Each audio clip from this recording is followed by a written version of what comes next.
साथियों नमस्कार। इस समय एसआईआर का काम चल रहा है।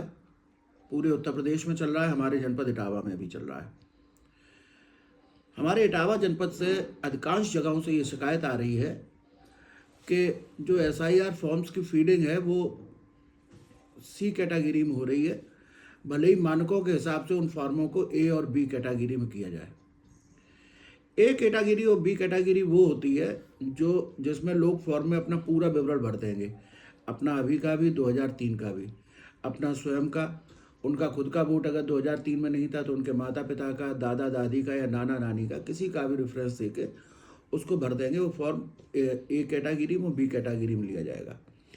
जो चुनाव आयोग ने गाइडलाइन जारी की है उसके अनुसार जो फॉर्म ए कैटेगरी में और बी कैटेगरी में जमा होंगे उनको आने वाले समय में कोई नोटिस नहीं दिया जाएगा, उनसे कोई साक्ष्य नहीं मांगा जाएगा, वो उनके वोट सीधे सीधे बन जाएंगे। और सी कैटेगरी का मतलब ये है कि इन्होंने फॉर्म पूरा नहीं भरा है तो उनका नाम तो अभी आ जाएगा जो वोटर लिस्ट प्रकाशित होगी 9 दिसंबर को, लेकिन उसके बाद प्रशासन उन्हें फिर से नोटिस देगा, उनसे कोई ना कोई साक्ष्य मांगेगा।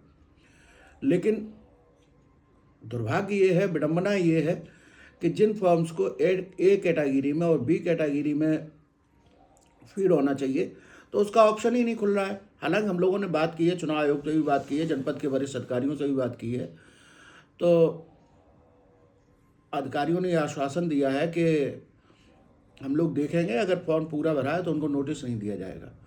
तो उसके लिए मैं अपने सभी मतदाता बंधुओं से ये अनुरोध करना चाहूँगा कि जो फॉर्म दिया जा रहा है इस फॉर्म की 2 कॉपी हैं, बीएलओ से 2 कॉपी लें।